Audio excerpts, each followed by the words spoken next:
Thanks for joining us on today's edition of the Weekly Digest. In today's edition, we are going to be looking at a very critical issue, the issue of Igbo presidency. The Igbos of Southeast Nigeria feel it is their turn to produce the president of Nigeria in 2023. This issue has become very, very contentious, and so many people are viewing it from various angles. Today, I have a very strong, vocal, and strongly opinionated personality, the publisher of National News Blast newspaper, an award-winning journalist and author, the Imo State coordinator of the Center of Community Advancement and Investigative Reporting. He is Comrade Salvatore Amadi. I'll be joining him now for this discussion. I'm Obidima Ako, your host, and join me as I make welcome Comrade Salvatore Amadi. Comrade, you're welcome to the program. Thank you very much, Ako. It's my pleasure to be with you on the program. Okay, before I move on, let me ask you, in your introduction here, you are the Imo State coordinator of the Center for Community Advancement and Investigative Reporting. What is the body all about? The body, just as the nomenclature states there, is self-explanatory. It's about advancing communities in the polity, and it is about investigative journalism. It's about adhering to the principles and dictates of ethical investigative journalism. And that means that when you are investigating anybody, especially in the politicians, in the major, you have to be very, very thorough, you have to be very, very professional, you have to be very, very ethical in doing that, so that at the end of the day, whoever is reading you or listening to you or hearing you, watching you on television will say, yes, this journalist did his job and he did it 100%, and that makes him credible, and will continue to believe in whatever he puts out and turns out at us. Okay, it's interesting to know that today we still have people who embark, journalists who still embark on investigative journalism, because it's one area that most journalists try to run away from. Even during my training days, most people tend to have a code fit for investigative journalism. So kudos for that. All right, so let's go to our meat for the day, which is the quest for Igbo presidency. It is gradually, in fact, let's talk about 2023 election and zoning before we come down to Igbo presidency. So many people are saying, let's jettison zoning. So many people are saying, no, we need zoning for national stability in a homogeneous country like Nigeria. What is your stand on this? My stand is that I take it strikes me as comedy, really, because as far as I'm concerned, we should not be holding this discussion at all. In Nigeria, we should not be holding a discussion as to where, zoning presidency, and this discussion should not arise at all. But unfortunately, because Nigeria has been known to be a nation that thrives on lawlessness, illegality, and absence of strict adherence to constitutionality, you are now faced with this sort of ridiculous and embarrassing discussion about zoning. It should not arise at all, because you, right now as we speak, you have been hearing stories about the ruling party APC zoning the presidency to the south. That news has gone around. It hasn't been confirmed. It's going. Speculation. It's speculation. Yeah. That's all right. Then you are hearing that the major opposition party in the country, PDP, is trying to tinkering with it. It's tinkering with it and saying, well, we are throwing it open. We are not zoning it to any particular geopolitical region, and it hasn't still been made open. There are suspicion that the autumn panel may have recommended open contest, but the NEC, like they said, that committee said their job is advisory. It is on the NEC to finally take a decision, and all the interest groups are kicking. Okay, but go on. Yes, you see, I do not like to be regaled with trivialities. There are some of us, as you know my background, the award I won in 1998 at the Source magazine was for a reporter of the season at the Source magazine from the political desk. So what it means is that I have been a investigative politics reporter from 1998 till date.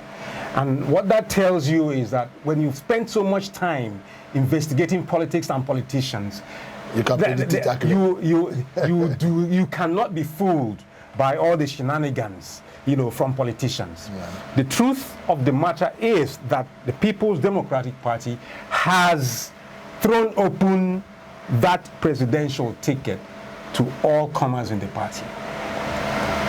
They will tell you it's just speculation and all of that. Some of us know better.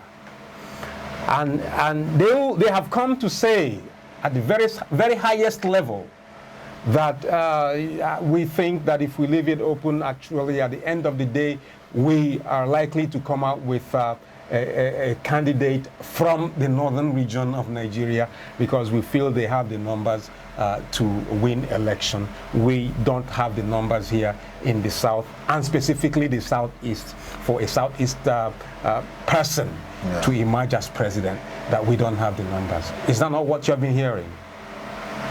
But is that true, considering the diasporic nature of the Igbo man and his presence all over the country and all that? Is that true? Well, that's why I tell you that it is mere comedy. When somebody begins to tell you that they feel that the North has the numbers from where? You see, people like me believe so much in investigation, in confirming, and ensuring that your facts and figures are straight and verifiable. Empirical confirmation. Now, you say the North, you just make a blanket sweeping statement. The North has the numbers. Numbers from where? From which census exercise? Is it from the 1956 census exercise, which was highly fraudulently inflated by the North so that they would have socio-political, developmental advantage over the South? Is that the figure? Is that the scenario you want to premise this submission on? If you do that, then, sorry to say this, you must be a first-class fool. That is the fact of the matter. Because the whole world knows that that very census exercise was fraudulent. It was manipulated to favor the North. And so you see, you have an average of 2.5% increase on population. You talk about each year, you have a per annum increase in population, and the average is 2.5%. And so if you base whatever you are saying on the 1956 census exercise, what you are doing is just multiplying the figures in favor of the North till date, because till right this very moment we speak, Nigeria does not have any verifiable figure on her census, on her population. And that is the truth, and it's not just about census and population figures. It cuts across every department of the administration of Nigeria, from education to medical to you name it, all the sectors. Nobody, or now you come even to the oil industry. Oil is the industry that produces majority of your income from the global community. And even your minister of petroleum does not know the number of barrels of crude oil you produce in a day. And then you ask Nigerian National Petroleum Corporation, that corporation will tell you they don't know. You go to DPR, Department of Petroleum Resources, they will tell you they don't know. So who should know? So the fact is, you are running a non-nation in the picture and facade of a nation. So you can just summarize by saying we have problems with numbers. Very big problems with numbers. Okay, let's continue in the line of discussion. We are still talking about the Igbo presidency. Let's now come down. Before now, like you said, there's this argument that Igbos do not have the force to win the presidency of Nigeria. And some will also say that we don't have the people, the right people to, go for Nigerian presidency. People with pedigree, people with. But now we have an avalanche of aspirants that have come up from the southeast. Now, if you take an assessment across board, do you think we still lack credible and marketable candidates that can win that position for the southeast? This is not a matter for thought or thinking. You know very well that the truth of the matter is, as we speak right now, the two best, the most qualified, competent aspirants to that position now in the whole of Nigeria come from the southeast. Now, that is the truth of the matter. If you want to base your proposition on past governors, if you say, okay, we must choose from past governors who have served for, say, okay, the 2 tenures of 8 years, because they're experienced. If you go through the file, the dossiers of these Nigerians who have served in this capacity and who are now aspiring, you will come to the obvious truth as to who are the top 2 in the lineup. And the top 2 are from Southeast. There is no equivocation in this. It's crystal clear, it's on the wall, and every person that has ears, has eyes, will see and hear. And that's the truth of the matter. Now, if you begin to say Igbos do not have the people, maybe you're coming from the angle of you don't have enough voters from Igbo land. And by the way, I want to please, at this very point, to make a clarification. This discussion about a president of Nigeria of Igbo extraction, I think it's high time that came to an end, a very, very logical, credible, conclusive, decisive end, because that should not even be the discussion. It shouldn't be the discussion because Nigeria is not run on a template of ethnic nationalities, ethnic groups. There are 358 of them in Nigeria. The country Nigeria is run on a template of 6 geopolitical zones. And it is based on this template of 6 geopolitical zones that we should begin to talk about, okay, who gets it in 2023. And the truth of the matter is very, very obvious. The North has, from 1960 to date, and when you say to date, you are talking about 2022 and 2023. Yeah.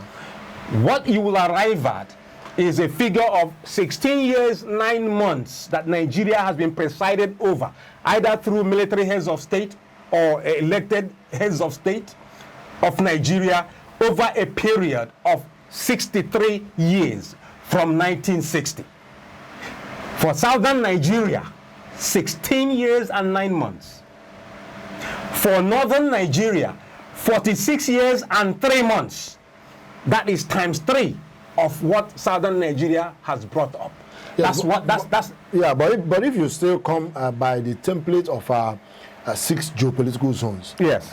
One professor, Obaseki, came up with an analysis where he said that it is only the southeast and the northeast that haven't produced the presidency of Nigeria. That therefore, both of them are qualified to demand to take up the presidency by 2023.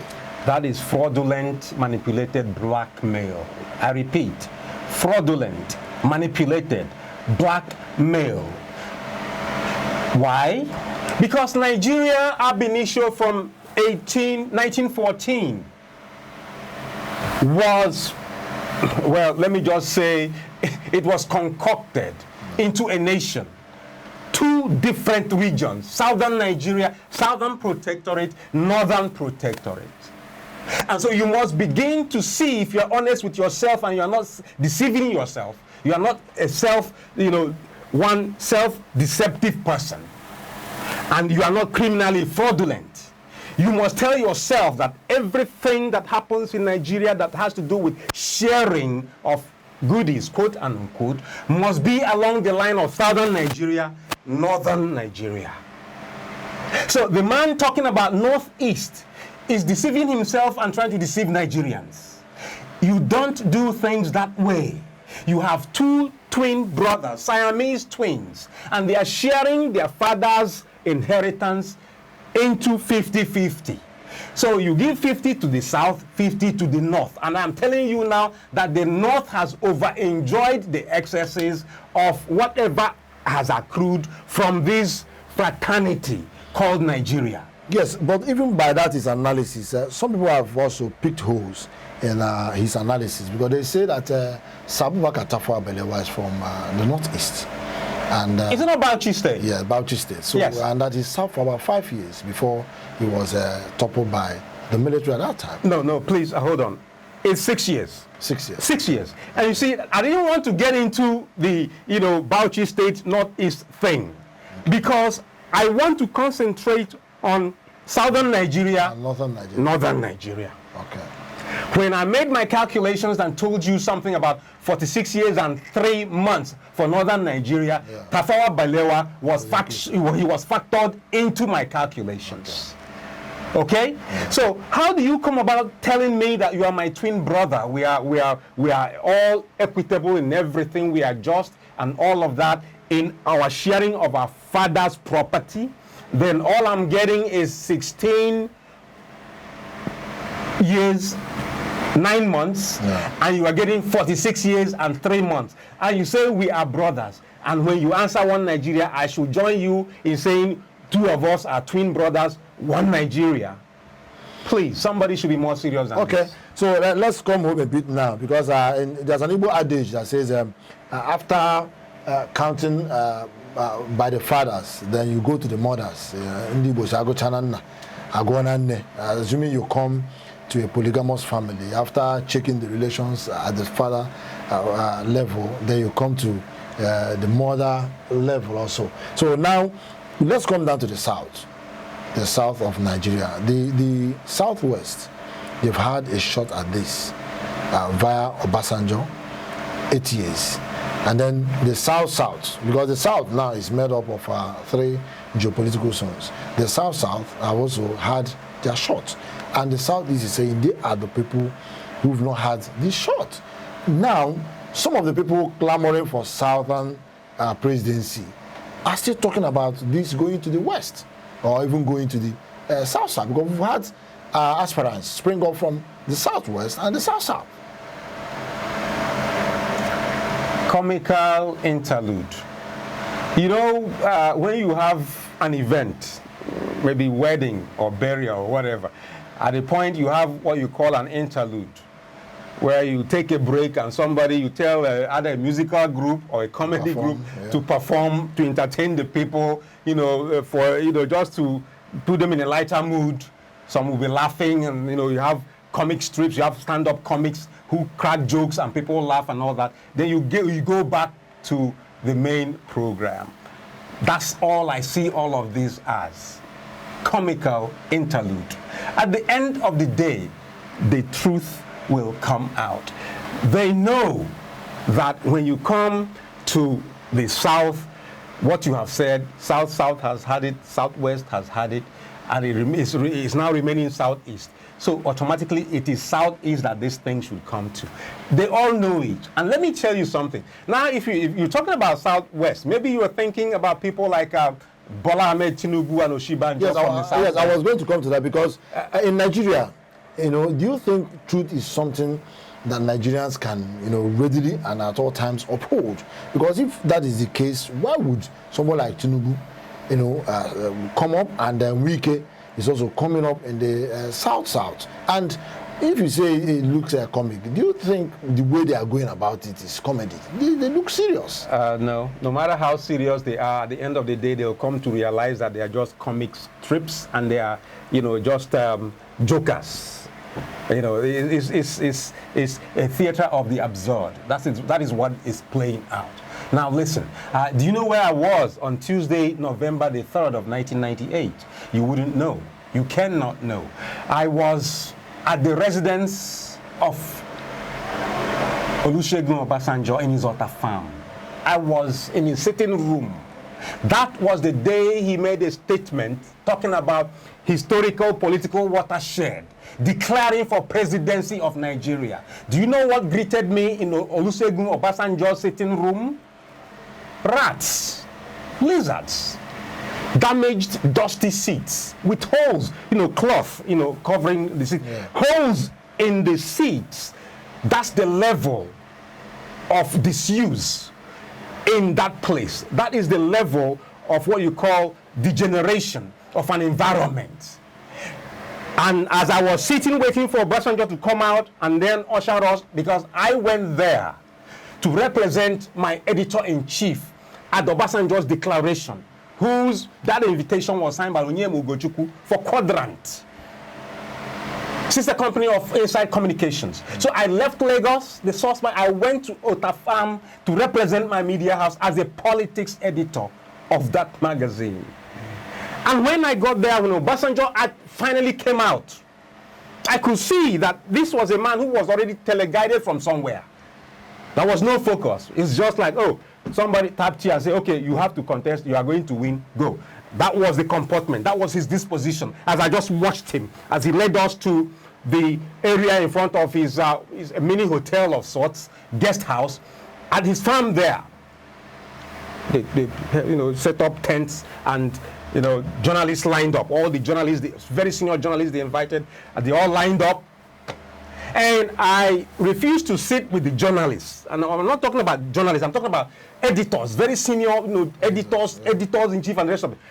I didn't sit where they sat, which was about like 12 feet from the high table, Obasanjo and co. with his wife, Stella, facing this way. I left well, and I went and stood behind Obasanjo's wife. And the distance between Obasanjo's wife's head and my stomach was like 18 inches, not more. More or less like an ADC or DSS officer. At a point, a security officer came to me and said, please, you have to shift. Can you shift? I told him, no, I don't want to shift because I want to get everything. And maybe he just even assumed I was also a security officer. But I did that because I wanted to hear the truths that are always told at high tables when shenanigans are being practiced and implemented in Nigeria. And from where I stood, I was hearing the northerner sitting to the immediate right of Obasanjo. When questions will come from the journalists, Obasanjo will first of all consult the northerner before he would answer from time to time. If you watch that video, the person you see standing directly behind Obasanjo's wife is the person talking to you now in your TV studio. There are times when you must stop believing in shenanigans and go for the truth. What am I trying to say here? I'm trying to say that Obasanjo's emergence was manipulated. He was just manipulated to satisfy the Southwest because of the death of Abiola and the annulment of his election, which he clearly won by Babangida in 1993. And you see, when I say there are so many things in numbers, a lot of people who are not discerning enough cannot actually decipher where I'm coming from and what I'm talking about. Now, Nigeria, independence, 1960, right? Good. Historical things happen every generation. At the end of every generation, a generation in the Bible is 30 years. 1960, Nigeria's independence. 1990, April, what did you have in Nigeria? You had a coup, 30 years. That was one generation. You had a coup in Nigeria led by Oka. 1990, right? Good. 1963, Nigeria became an independent nation. 30 years later, one generation later, 1993 was what? Abiola's election, which was annulled. Yeah. Right? Good. We move away from 1993 and we are now talking about what? 2023. That is 30 years. That is another generation. And you see, that is why you foresee something different happening. All these things are, look, it's a very, very deep thing. Yeah. It's not okay. Now let's look at the Igbo man's preparation. For instance, they say, is there any Igbo man who has, because Nigerian elections are capital intensive, and they are saying, do you have an Igbo man that has the financial war chest to challenge the likes of Tinubu, Wike, and Atiku, who people know are really heavy money bags? See, when I was talking about 1993 and 2023, which is 30 years, I was just trying to tell you that for this 2023, there is yet another coup being planned, this time against the Igbo, the southeastern region of Nigeria, by denying the southeastern region the presidency of Nigeria with all sorts of very, very ridiculous stories. Suddenly the Igbos do not have the capacity, they don't have the money to fund a presidential candidate. Tinubu has all the money in the world. And I want to remind the whole world that in 2015, Jonathan had all the money in Nigeria. He was in control of all the money in Nigeria, and he lost the election. In 2011, Hakim in Imo State had all the monies available to Imo State. He lost the election to Rochas. In 2019, Okorocha had all the money. He was in control of all the money in Imo State. He didn't get his will to install his son-in-law as governor of Imo State, but he had all the money. Did he succeed? The answer is no. So what rubbish, what nonsense, what errant nonsense are they telling us? They are fooling themselves. And let me tell you something. When I said 2023, another coup is being planned to ensure that no person from Southeast gets this thing. That's why you are seeing the likes of Amechi being sponsored. They will go to the fringe, what you call fringe Igbo brothers. They go to South, pick an Amechi from Rivers. They'll go to Delta, pick somebody like Emefiele and all of that, because they don't want somebody from Southeast, core Southeast, the 5 Southeastern states, to emerge as president of Nigeria. And so that's why they are coming up with all this blackmail and propaganda. But I can tell you one thing. So should there be this dichotomy about, dichotomy on the Igbos, who is from Southeast or who is not from Southeast? For instance, some argue that Amechi, when he was the governor of Rivers State, that he participated in Ohaneze events and even hosted them and all that. That he has never denied of being an Igbo man, unlike Wike, who people accuse of denying to be an Igbo man. And then Mefle, you mentioned also, if he's an Igbo, is there anything wrong having an Igbo man outside Southeast? Please get my source. Try to understand where I'm coming from. You are still playing with this thing called Igbo person. That is not the project. That should not be the project. It is deceptive. That is the project of your enemies. That is the project of the haters of the Igbo people. The project is somebody to be president of this country from one of the southeastern states. That is the template. That is constitutional. That is what is legal. That is what they don't want. That's what they want to avoid by telling you and some people this type of rubbish and wanting you to believe it. That is the argument. So you cannot begin to be telling people like me about somebody from South for presidency of Nigeria in 2023. Do you understand that? Do I need to do further clarification? I am saying that they are not qualified. Okay. Tinubu is not qualified. Nobody from outside Southeast is qualified. Because now, of course, I'm sure you must have heard about the meeting held at the Akwa Ibom Governors Lodge in Abuja, where the PDP governors from the South said, no, you must zone this thing to the South. They were telling their party PDP, you must zone this thing to the South. And now I ask you a question. There was another meeting yesterday by P2B, Mazi Samo, Dibo aspirants. Yes. Pius Anyim. Yeah. Those of PDP extraction. They had a meeting yesterday. Yes. And insisted that it must come to South, that PDP must zone to Southeast. Yes, of course. Why wouldn't they meet and say that? If they had said otherwise, you would have read a stinker from me, rubbishing them and dragging them to the gutters. Because for them to have done otherwise would have been very, very ridiculous and insane. Now, who decided on zoning the presidency of APC to the South?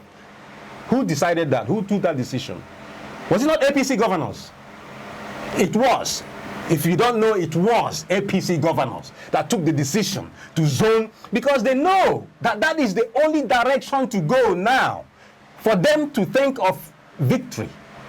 The only direction to go. And that is the incumbent, the ruling party, saying the only way we can dream of victory is to zone this thing to the South. But there's still one governor of APC who is from North Central that's still contesting. Yaya Bello, still in the contest. He has not stepped down. You are expecting me to subscribe to insanity. I wouldn't do that. Maybe if I give you the history of Bello and his father, you know his father was an ADC to Aguiyi-Ironsi. Are you aware?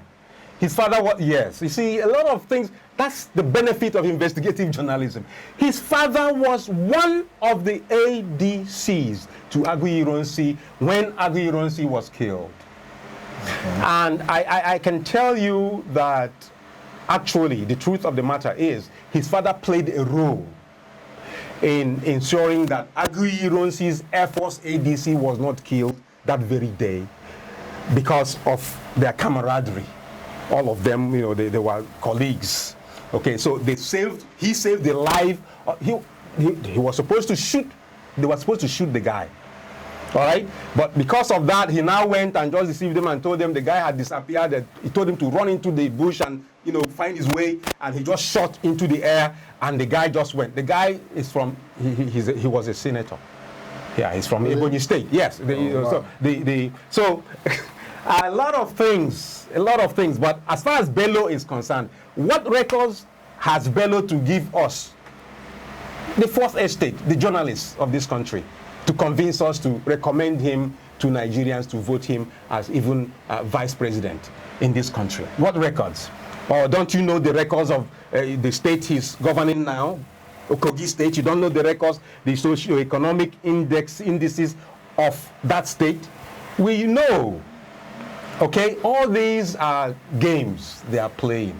The whole world, people know who is qualified for what in this country, no matter the level of deception they want to employ or apply. Yeah. All right, so Bello doesn't come near anything. It doesn't come close to the top 10 aspirants for this position in 2023, and Bello knows it. Okay, let's look at what Pastor Tunde Bakare, the comment he made about Igbos concerning this presidency of Nigeria.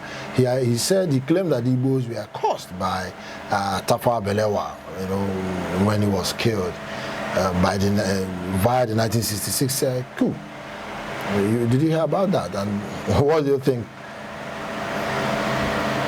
You see, the man was just dwelling on what I may call absurdity. Was Tunde Bakare there that day? Tunde Bakare is simply trying to clear the way for him to present himself as a presidential aspirant in the country. To the north? He's trying to woo the north? Or? I don't give a damn to whom he's trying to woo, but at the end of the wooing, he and his sponsors will fail. Some of us have seen where Nigeria is, my brother. And you know, the unfortunate thing is about 99% of Nigerians don't even know where the country is. They cannot locate Nigeria. Do you know where Nigeria is? Nigeria is dangling on the precipice of disintegration as we speak.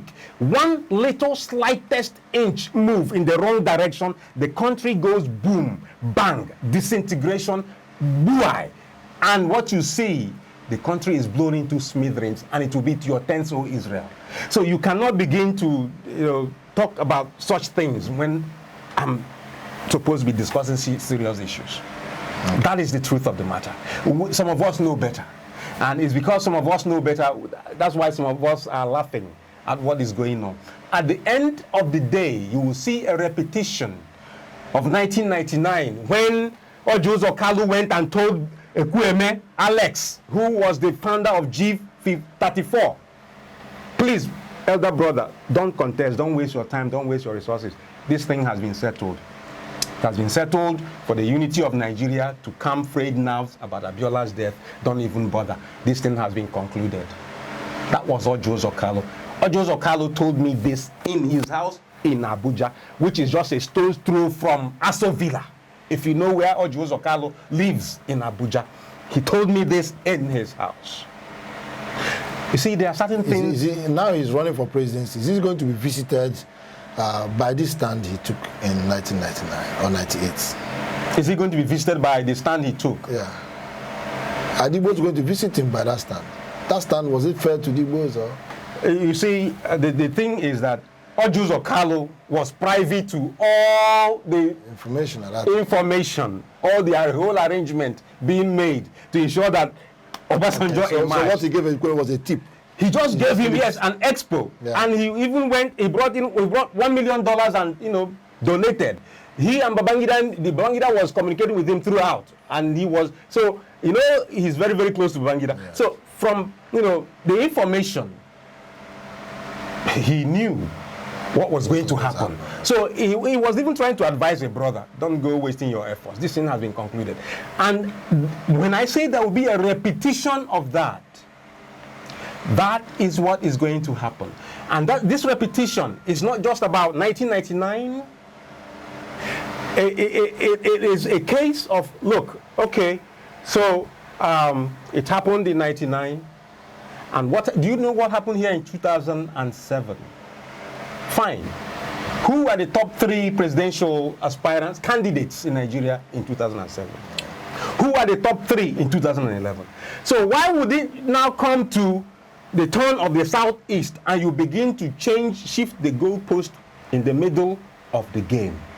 It is not done, and that is the truth of the matter. Okay, so we'll be wrapping up now. So finally, what do you think should be the strategy for the Igbo aspirant and the Igbo nation as a whole? I mean, the Southeast nation as a whole. How should they go about this? There's nothing like what should be the strategy. They don't need any strategy.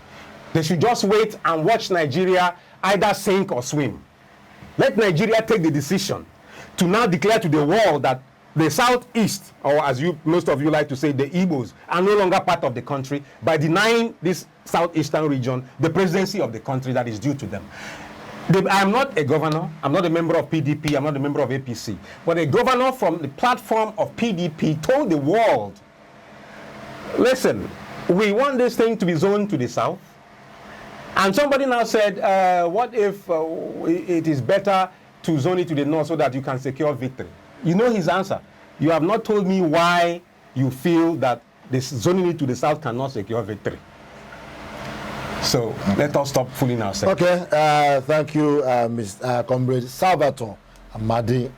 You've really shown that you are an award-winning journalist. You have really done justice to the issue. I want to thank you for coming, and hope that subsequently when we invite you again for further programs that you will also come. Thank you for coming. It's my pleasure. All right. Okay, that's been the program for the day. I'm sure you've enjoyed it. It's been fireworks with Comrade Salvatore Amadi here. You've heard his position about Igbo presidency. I want to thank you for listening. It's Universal Heritage Television Naija, and we urge you to subscribe to our YouTube channel at Universal Heritage TV Naija so that you can be getting our updates with future broadcasts. I am Obdi Mark, your host, and I say thank you for watching.